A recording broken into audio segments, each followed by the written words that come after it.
ho aminareo rehetra ny fahasoavan'i Jesosy Kristy Tompo sy ny fitiavan'Andriamanitra ray ary ny firaisana amin'ny fanahy masina. Amen.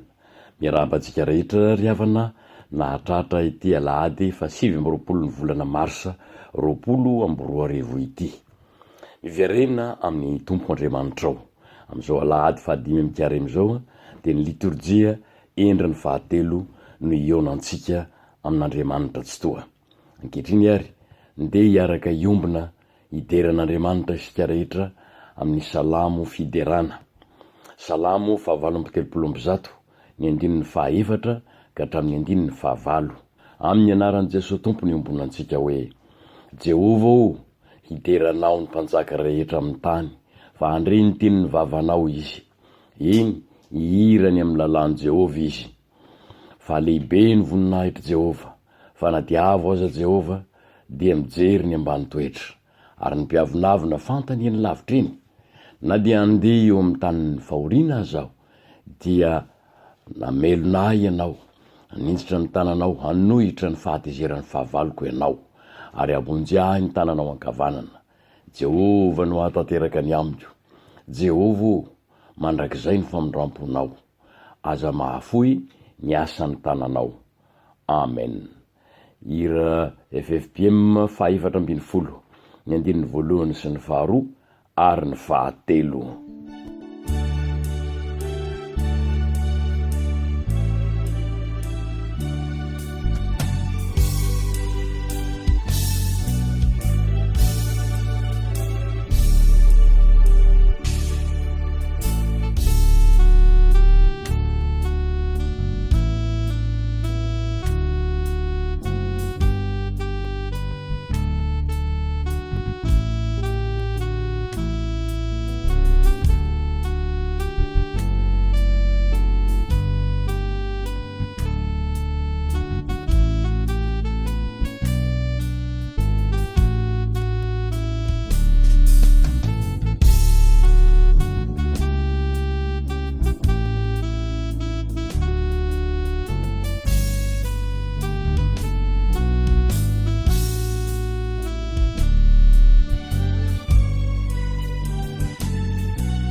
Ivavaka isika. Andriamanitra ray sy zanaka ray fanahy masino, misaotra anao zahay noho ny fitiavanao lehibe sy mahagaga, ka hitondranao anay miona aminao hitondray amin'ity ora ity, ary ampiombonanao anay ao aminao, satria marina aminay ankehitriny fa ny teninao Andriamanitra tsy mba voafatotra. Mangataka ny fanahy masina ary zahay, mba hanokatra ny sainay ary ampahiratra tokoa ny saina sy ny eritreritray, mba hahafahanay mahalala ny marina araka ny sitraponao, satria zanakao zahay ary nantsoinao sy nofidianao mba iray lova amin'ny olona masina, indrindra iray lova amin'i Jesosy Kristy ilay efa narahinao hamonjy anay. Amen. Zao sika dia iroso ao amin'ny 10 minitra ho an'ny sekoly lahady. Bonjour les enfants, bonjour les grands. Aujourd'hui, nous allons faire les 5 minutes de l'école du dimanche. Et pour cela, nous allons prendre le Mufnain de la FJKM. Et pour la journée du 29 mars 2020, nous allons faire la lecture dans l'Évangile selon Marc, Marc chapitre 1, versets 14 à 15.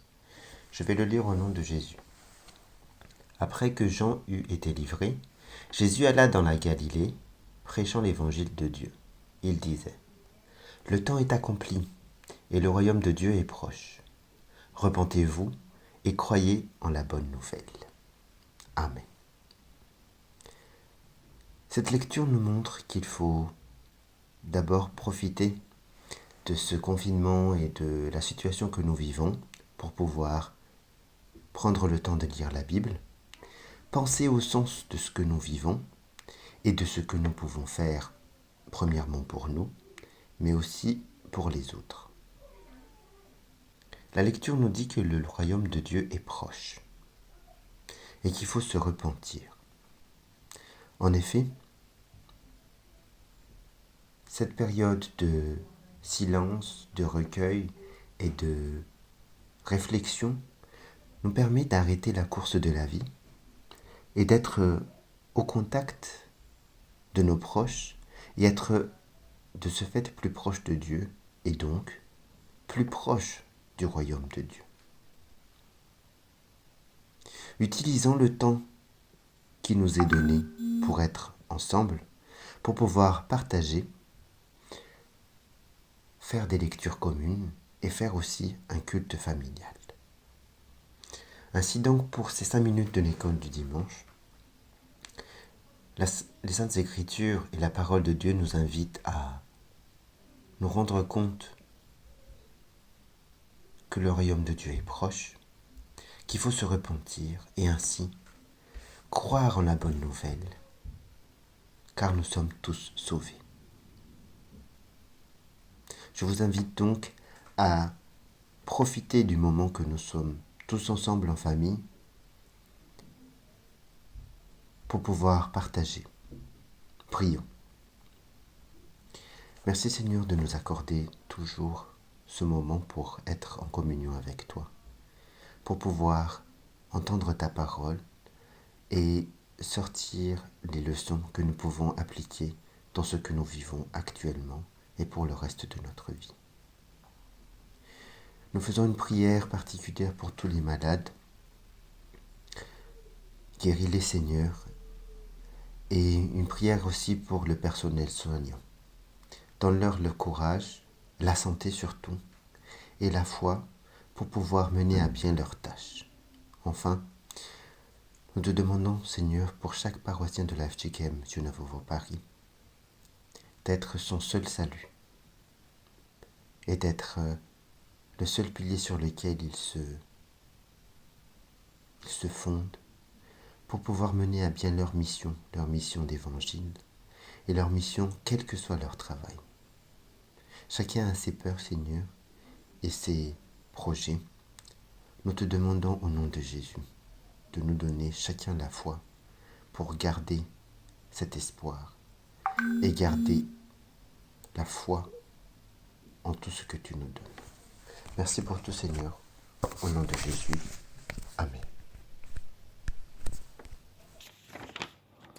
Ankehitriny ny desika idiran'Andriamanitra amin'ny hira fahatelo amby roapolo sy valonjato, ny andininy voalohany sy ny andininy faharoa. Hira fahatelo amby roapolo sy valonjato, ny andininy voalohany sy ny andininy faharoa dia isy ny vavaka ary isy ny famakina ny soratra masina araka ny perikopy FJKM ataontsika rehetra any amin'ny isan-toerana any.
Ny tenin'Andriamanitra hotoriana amintsika amin'ity anio ety ary dia noraisina ao amin'ny tantara faharoa toko fahatelopolo, tantara faharoa toko fahatelopolo, ny andininy voalohany ka hatramin'ny andininy fahasivy.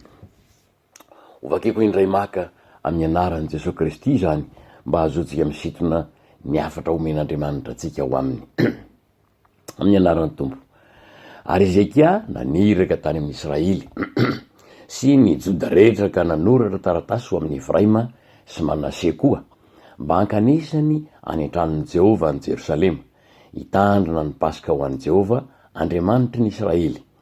Fa ny mpanjaka sy ny mpanapaka mba amin'ny fiangonana rehetra tany Jerosalema dia niara-ny hevitra ny amin'ny tandremana ny Paska amin'ny volana faharoa. Nefa tsy nahatandrina azy tamin'izany andro zany izy, satria ny mpisorona tsy mbola nanamasina amin'ny tenany loatra, ary ny olona koa tsy mbola vory tany Jerosalema, ary sitraky ny mpanjaka sy ny fiangonana rehetra izany. Dia nandidy andefa tany tiny eran'ny Israely rehetra hatrany Berseba ka hatrany Dana izy, mba hankanisan'ny olona hitandrina ny Paska ho an'i Jehova Andriamanitry ny Israely any Jerosalema. Fa ny besin'ny maro tsy mba nitandrina azy araka ny voasoratra. Dia lasa ny tsy mandoa nitondra ny taratasy avy tamin'ny mpanjaka sy ny mpanapaka hitetin'ny Israely sy ny Joda rehetra, ka nilaza araka ny didin'ny mpanjaka hoe: ry zanak'Israely io, miverena amin'i Jehova Andriamanitry Abrahama sy Isaka ary Israely, mba hiverenany ho amin'izay sisa aminareo zay tsy azony tanan'ireo mpanjakan'ny Asiria. Aza manahaka ny rainareo sy ny rahalahinareo zay nivadika tamin'i Jehova Andriamanitry ny razany, ka dia nataony fidiagana araka izao hitanareo izao izy. Koa aza manamafy ny atokareo toy ny nataony ny razanareo, fa mba hatoloran'i Jehova ny tananareo, ka midira ho amin'ny fitoerany masina zay no amasininy ho mandrakizay, ary manompo an'i Jehova Andriamanitrareo mba hiala aminareo ny fahatezerany rehetra. Fa raha miverina amin'i Jehova ianareo dia azo famindram-po eo aratreny zay nitondra azo babo ny rahalahinareo sy ny zanakareo, ka dia ho tafaverina amin'ity tany ity izy, fa miantra sy mamindra fo Jehova Andriamanitrareo, ary tsy mba hiamboanareo izy raha miverina aminy ianareo. Amen. Eto ry havana dia lazaina sahady ny momba ny amin'ny fankalazana ny Paska, ary zay no taoman'ny Ezekia mpanjaka ny vahoakan'ny Israely araka ny hitantsika eto. Ny Paska dia iray amin'ireo fotoana lehibe telo nasain'Andriamanitra tsy toa nankalazai ny zanak'Israely isaky ny fotoanany avy. Reto avy ireo fotoana telo ireo: Paska, Pentekosta ary ny fitoerana amin'ny trano ratsakazo. Ny Paska no atolotry ny perikopa eto dia nataon'ny mpanjaka Ezekia tamin'ny namerina ny zanak'Israely ny ankalaza izany. Tamin'ny andron'ny mpanjaka ray ny Ahaza manko dia efa tsy tamin'izany tsony ny olona satria efa nanompo reo andriamanitra samy hafa teny rehetra teny ary lasa ny paritaka sy babony zany finoana sy fahazarany ratsy zany satria tsisy nahatoky tamin'le fankalazana ny paska atramin'ny tandremana azy hatrany Egypta intsony. Fa eto koa moa no anamarihana kely anisan'ny natonga ny namparisarisa ny fankalazana andreo fety-pivavahana teo amin'ny zanak'Israely keo no hoe ireo le taranaka am'izao fotoana zao any Kanana, reo le génération am'izao fotoana zao de efa le taranaka tsy nahita n'le tany anefitra, tsy nahita n'le fialana tany Egypta, tsy nahita ny ady tamin'ny Amalekita sy ny toy izany tsony, ka de ohatrany zavatra maivana ny fiheverany azy rehefa manao ny fankalazana aza indrindra moa fa ny mpanjaka raha teo tamin'izany tsy ny raharahany zany fa nynamaka azy de ny resaka politika iaza zany iona amin'ny Egypta, ahoana ny iadina amin'ny Syria. Fotoana nampiavaka ny zanak'Israely sy ny asa lehibe nataon'Andriamanitra taminy io paska io atao hoe tranga fototra na ataon'ny teny frantsay hoe événement fondateur teo amin'ny tantaran'ny Israely, ary tsy ho an'ny tantaran'ny Israely ihany fa tantaran'ny famonjena mihitsy. Dia ilay nandalovan'ny anjelin'Andriamanitra tamin'ny isam-baravarana tany Egypta ka nandringana ny lahy matoa rehetra, ary de resy moa Farao tamin'izany ka dia nandefa ny zanak'Israely hiverina ny Kanana, ny Palestina. Io le fankalazana voalohany indrindra. Fa ny fankalazana faharoa dia ilay tao Sinay tamin'ny andro nanomezan'Andriamanitra ny didy folo, fanitsy zara tamin'iny ny daty. Ary ny fankalazana lehibe fahatelo dia ireo nataon'ny zanak'Israely zay nitarihiny Josoa avy any anefitra ka tonga tao Kanana, ary iny ny fankalazana lehibe manaraka atry ny natongavany tao. Ary de nanaraka an'ireny ity nataony Ezekia ito ity, zay anankiray amin'ny nalaza koa hoe ndao hiverina andeha ankalaza ny paska. Andriamanitra no nampanao ny fankalazana io ary nasainy tazonina ny fanao teo amin'ny zanak'Israely. Nampatsiaro antsika ny noreina ny Jesosy Kristy ny Eukaristy na ny fanasan'ny tompo io. Misy an'ilay teny zay efa miatrika ny fandraisana fanasan'ny tompo isika, de misy lay teny eo manao hoe izao no ataovy ho fahatsiarovanay, ho fahatsiarovanay. Mamerina sy mamelona indray ny tantara mantsy ny fankalazana io le ataontsika amin'ny teny frantsay hoe célébration io, zany hoe mitondra anao hiaina ny tantara na ny zava-nisy, ary mampatsiaro ny nataon'Andriamanitra tsy tota amin'izany. Anisan'ny hery manokana mifono ao anatin'ny finoana kristianina, ny finoana n'Andriamanitra ray sy zanaka ary fanahy masina zany. Mampitodika ny olona amin'Andriamanitra ilay nampisy ny événement ho an'ny fanafahana. Ary satria Andriamanitra dia Andriamanitra velona, tsy matory na rendreny, ary dia raha vao manao lay fankalazana ianao dia mampitodika aminy mametraka aminy ny fiainana manontolo, na ny ho an'ny firenena na ny ho an'ny olona tsirairay, satria amin'Andriamanitra ray dia mifamatotra foana reo. Raha miteny amin'ny olona tsirairay izy manao hoe ianao, dia ny firenena manontolo mihitsy no ao anatiny eo, ary raha miteny amin'ny firenena izy hoe ianareo, dia ny olona tsirairay koa no anisany ilazany ao anatiny eo. Andriamanitra mantsy dia mihazona ny teny nomeny ary mahatoky amin'ny teny fikasana nataony amin'ny promessa. Ka ny fankalazana ny paska dia tsy inona fa mamerina ny zanak'Israely hiorina ao le tena fototra. Isaky ny mamangina anao zavatra teo amin'ny zanak'Israely Andriamanitra dia hoy izy, izano Andriamanitra Abrahama sy Isaka ary Jakoba zay nitondranao nivoaka avy tany amin'ny tany Egypta hatrany. Zany hoe ny tena ambara dia zao, misy fototra iorina ny famonjena, satria ny fanatanterahanaandriamanitra tsy toa ny teny fikasany dia mba hiverenan'ny olona ino azy iompiainana aminy, zay no zava-kendreny, satria zanan'ireo araka ny tarehin'ireo, ny tafiny endrin'ireo, nomen'ny fofonain'ireo, ny zavatra mahatambatra azy de hoe zanany sika. Mila miorina aminy, mila mifamatotra fiainana aminy mba ahazoany miara-miaina, ahazoany miasa ao amintsika, ahazoany mikarakaratsika araka ilay teny efa nataony tamin'ny alalan'ny mpaminany Isaia hoe raha ny zanako sy ny asan'ny tanako dia aoka ho adidiko ihany. Zany no antony lehibe sy nahamaika any Ezika tany intsony sy ny taomany zanak'Israely rehetra atrany-danaka hatrany Berseba. Rehefa miteny an'io soratra masina hoe atrany-danaka hatrany Berseba dia ny fanjakan'ny Israely manontolo hatrany farany avaratra ka hatrany amin'ny farany atsimo. Antony ny ankalazan'ny fiangonana kristianina ny Paska koa izany ry havana, satria Jesosy Kristy aza amin'ny maha-Andriamanitra azy dia niazona an'io datin'ny Paska, datin'ny fanafahana, événement fondateur io, amba azahoany manafaka an'izao tontolo zao, azahoany manafaka an'izao tontolo zao amin'ny fangejany Satana, amin'ny fampahoriana sy ny famatorana ataon'ny devoly.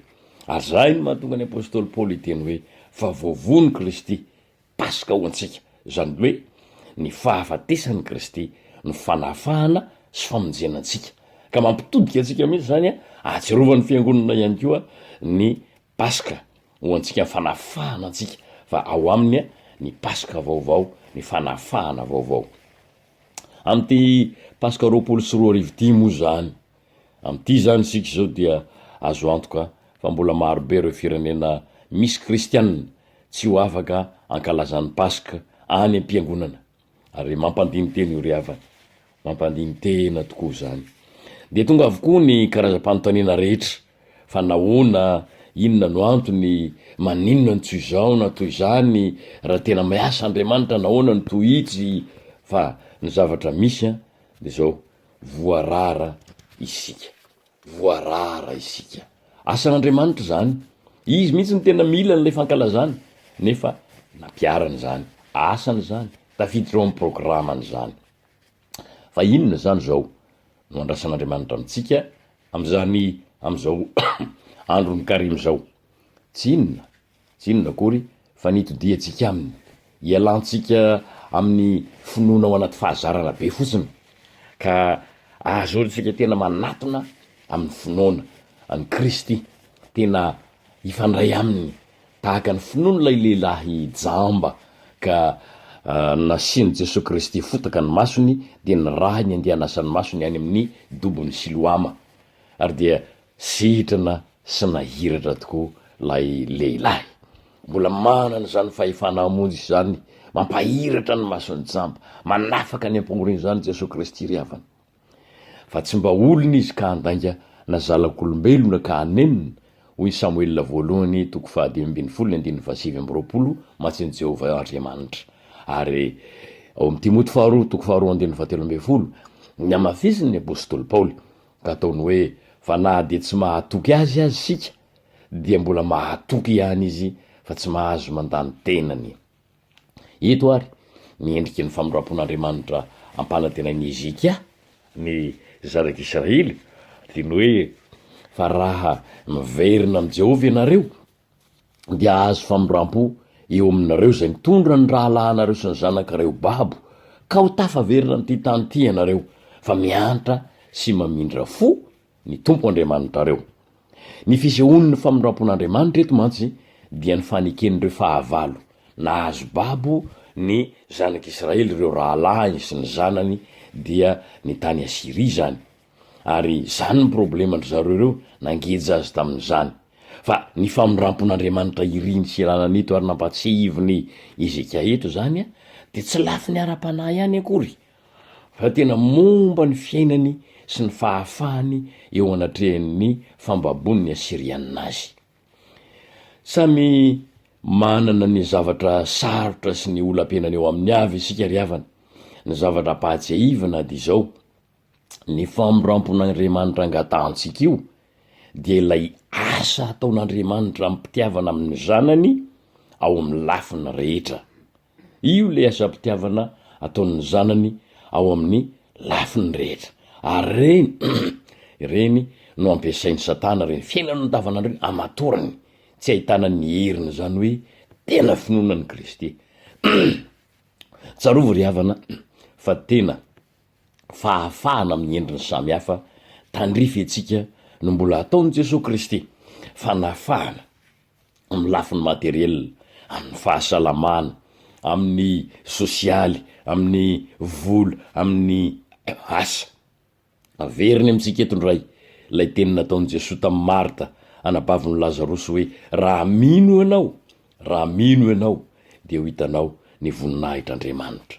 Mbola teny velona sy azo enteherana io, ary izany indrindra moa no efa no mafisiny Jesosy Kristy hoe ny lanitra sy ny tany ho levona fa ny teniko tsy mba levona. Hoy ary ny soratra masina, manetreteny eo anatrehan'ny Tompo dia anandratra anareo izy. Jakoba 4:10.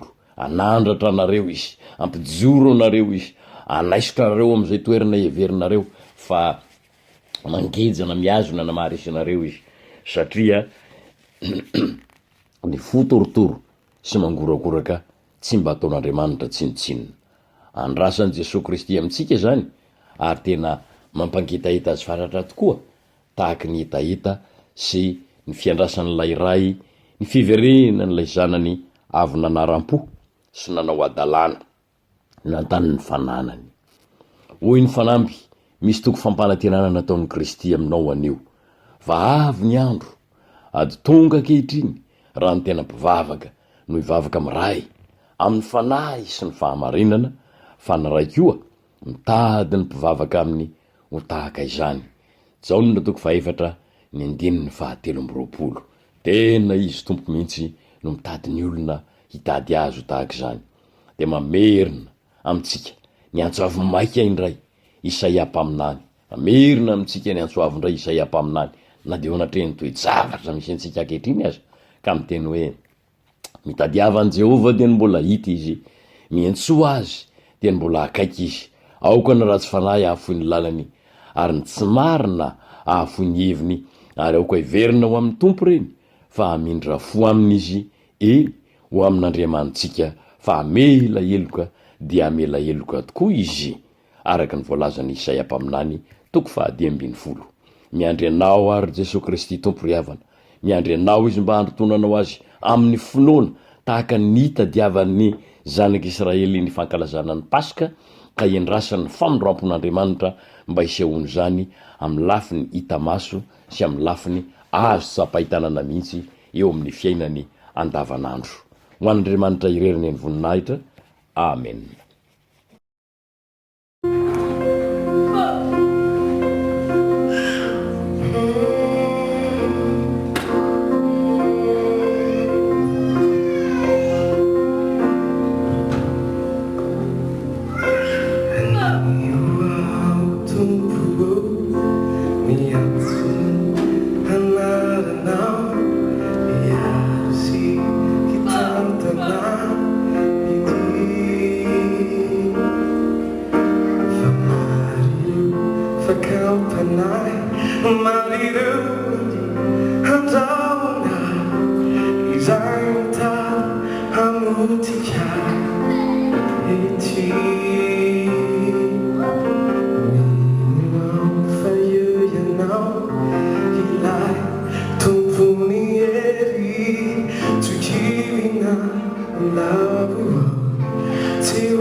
ankehitriny ary dia iroso amin'ny vavaka fonana sy fanolorantena isika rehefa samy avina andre izay sitrapon'Andriamanitra tiany aseho amintsika izay iombona am'izao vavaka izao isika ary ry Andriamanitra masina monina ny atapon'ny lanitro tsy misy na inona miafina aminao mibanjina nay rehetra ny masonao mijery amin'ny mpitiavana ny fotoritory sy mangorakoraka ianao koa mandroso eto anatrehanao amin'ny mpanetretiny zahay mangay ahy no niotana tao ao ny nataonay tamin'ny fanahinena ao ny tanterahanay tsinahy ao ny tsaroanay misy aza ny nataonay nefa tsy tsaroanay velively akory fa mampanalavitra anay aminao mampanadino anay ianao mitodika aminao zahay ry Andriamanitra rainay io amin'ny alalan'i Jesosy Kristy Tompo ilay zanakao efa natolotrao ho foaty isolo anay ary nitsangana tamin'ny maty mba ho fandresena sy hampandresy mibebaka aminao noho ny ratsy ny eritreretiny saina noho ny izay notonony ny vava ary nataony tanana Andriamanitra tsara sady tianay ianao koa mangataka indrindra aminao zahay mba hatsory aminay reny tananao ampiarina anay ampionina anay anadio anay itahy anay anasitrana ny taninay anasitrana ny firenenay toano zahay mandritry ny andro rehetra iainanay mba aizany mandeha eto anatrehanao ry Tompo amin'ny fijoroana mahitsy sy metoraka ary matoky anao mba hatakatra tokoa fa tianay loatra ianao Andriamanitra ray io ary zany fitiavanao zany ao amin'i Jesosy Kristy dia tsy mba miova fa maharitra ny toe-javatra rehetra fa amin'ny anarany no angatahanay zany amen. Hira fahavalo sy efajato voalohany sy ny fahatelo ary ny fahadimy. Valo sy efajato voalohany sy fahatelo ary fahadimy.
indro ho antsika izay ny bebaka marina, indro ny teny famelan-keloka atolotr'Andriamanitra atsika, satria fotoana itenenany amintsika izao, rehefa avy nanambarany hitadiavantsika azy sika, izy kosa efa miandry ary manolotra anao zao teny famelan-keloko zao hoe: amin'ny anarany Tompo, avia ary fandahatra sika, fa na de tahaka ny jaky aza ny fahotanareo, de ho fotsy tahaka ny oram-panala, na de mangatragatraka tahaka ny sily aza, de ho tahaka ny volon'ondry fotsy, raha miaiky sy mankatoy ianareo. Aza matahotra hoy Jesosy Kristy Tompo, mankanesa ty amiko ianareo rehetra zay miasa fantatra sy mahavesatretana, fa izaho no anome inareo fitsaharana. Amen. Voavelany elokareo noho ny anarany masina, de rao ny tompontsika. Sambatra ny olona zay voavelany elony ary voasarona ny fahotany, sambatra ny olona izay tsy isainy Jehova eloka ary tsy misy fitaka ny fanahiny. Amen. Ny hira fanampiny faefatra amby telopolo ny andininy fahatelo. Hira fanampiny faefatra amby telopolo ny andininy fahatelo.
Antsika izay efa nandray zany famelan-keloko zany ka nodioviny Tompo ary raisiny ampitiavana teo ampahaenonana zany, ndesika iombona amin'ny fanekempinoana laharana fahaefatra. Iombona amin'ny anaran'ny Tompo isika, iray feo hoe manambara ny finoantsika an' Jesosy Kristy isika, de araka ny tenin'ny Jaona mpanao batisa hoe: indro ny zanak'Ondrin'Andriamanitra izay manaisotra ny fahotany zao tontolo zao. Sy araka ny teny nataony andreo hoe efa nahita ny Mesia izahay. Sy araka ny teny nataony Natanaela hoe: Raby io, ianao ny zanak'Andriamanitra, ianao ny mpanjakan'ny Israely. Sy araka ny teny nataony Samaritana hoe: ny tenanay no mandre, ka fantatra efa izy tokoa ny mpamonjy zao tontolo zao. Sy araka ny teny nataony Petera hoe: ianao ny Kristy zanak'Andriamanitra velona, ianao ny manana ny tenin'ny fiainana mandrakizay. Ary araka ny teny nataony Tomasy hoe: Tompoko sy Andriamanitro. Amen. Amin'ity anio ty moa ry havana malala rehetra amin'ny Tompo dia alahady 5 amin'ny volana Marsa, ary dia mazava ho azy fa fotoana izay ahatsiarovatsika tokoa ireo avantsika mpanompon'Andriamanitra izay nahatratra ny tsingerin-taona ny orenan'ny fanambadiny na nahatratra ny tsingerin-taona nahaterahany, koa indro ho atolotra antsika izany. Dia ho anareo rehetra izay nahatratra ity anio 27 Marsa ity, ary manana tsingerin-taona nanorenana ny fanambadiana nanomboka ny taony elanelan'ny 2 Marsa ka hatramin'ny 13 Marsa.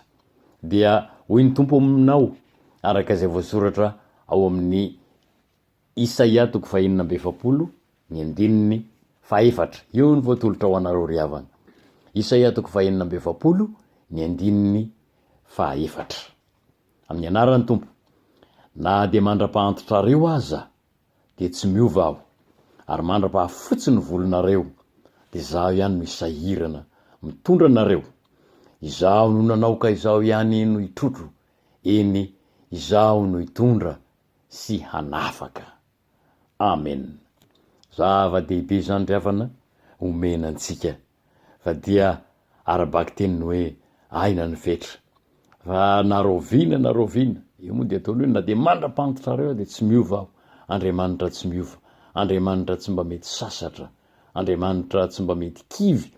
Enina de matetika aza tsy tsaroany ny zanany fa dia tia azy, izy no isahirana mitondra ho izy, ary am'izany no anatanterahany amintsika ny fahamarinany teniny fa miasa ao amin'ny zavatra rehetra izy mba hanasoa izay tia azy.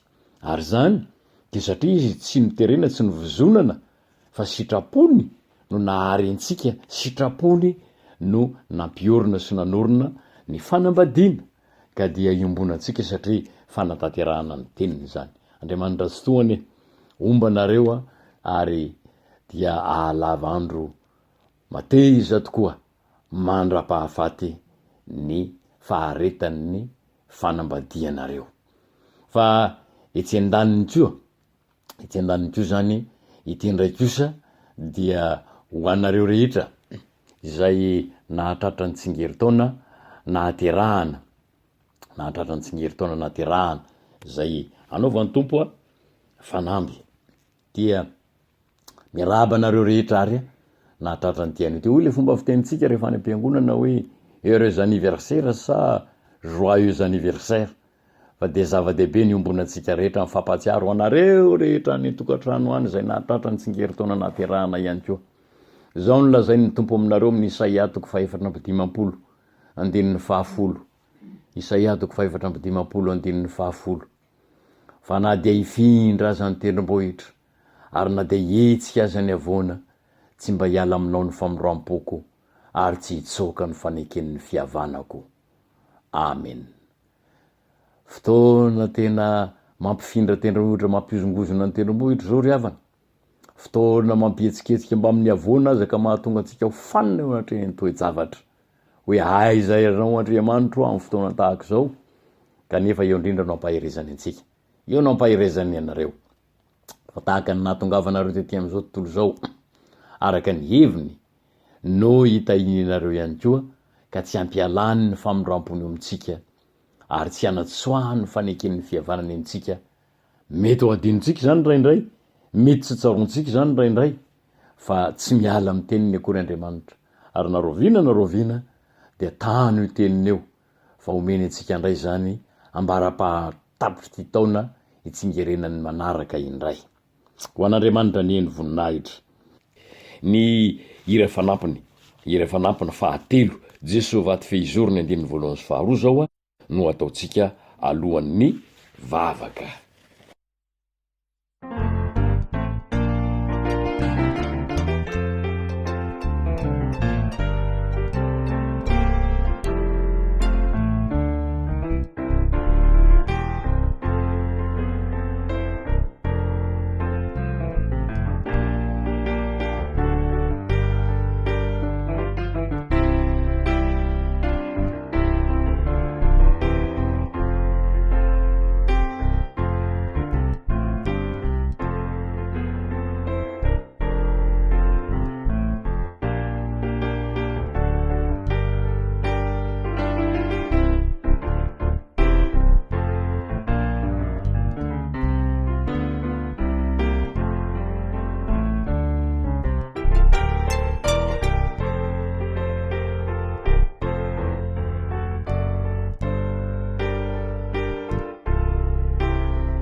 ivavaka isika.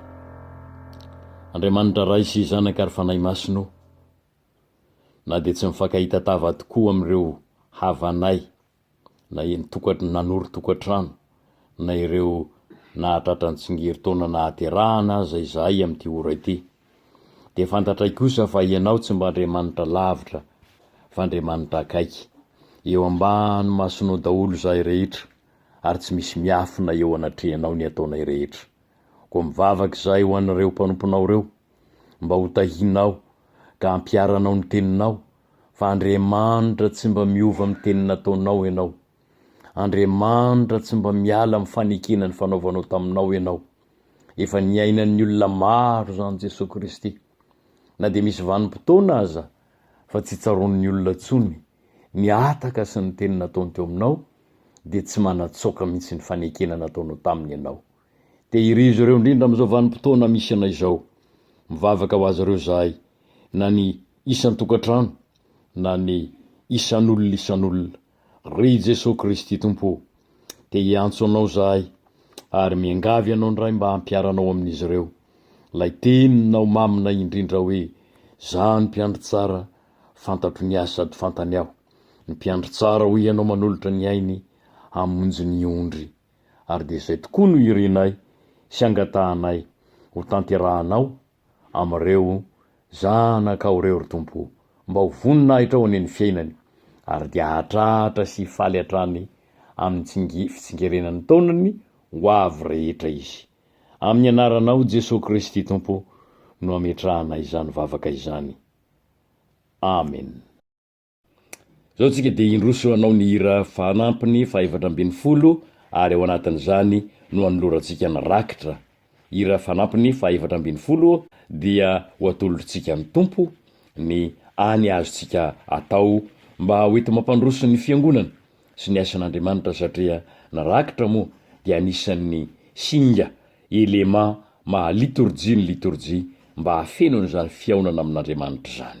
Ary voatantany rakitra dia atolotritsika amin'ny hira 579. Raha isonao ry tomposoa ny fanatitra izao.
Ankehitriny ary dia atolotra amintsika ny tsodrano, ary ao aorian'izay no anaovantsika ny hira 2:30 ny 1 sy ny 2 ho tanteraka aminareo ane izao tsodrano atolotra amin'ny anaran'ny tompo izao.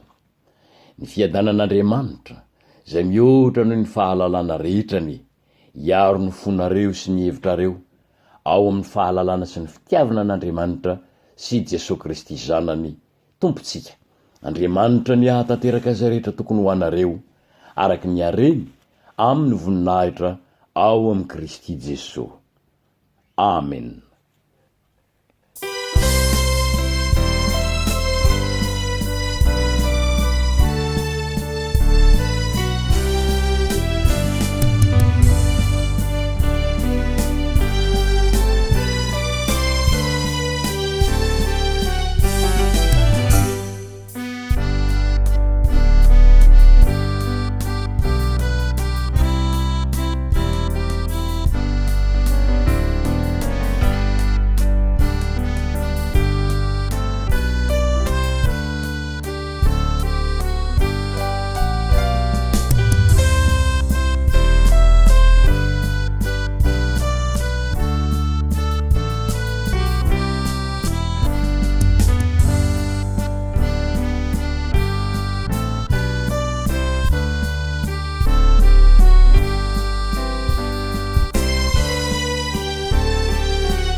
Ho an'Andriamanitra irerany ny voninahitra amin'ny anaran'ny Ray sy ny Zanaka ary ny Fanahy Masina. Amen. Dia misaotra ny tompo isika ry havana ary mifarana eto ity fonontona ity ambara-pionantsika indray eo anatrehin'ny tompo amin'ny fotoana manaraka.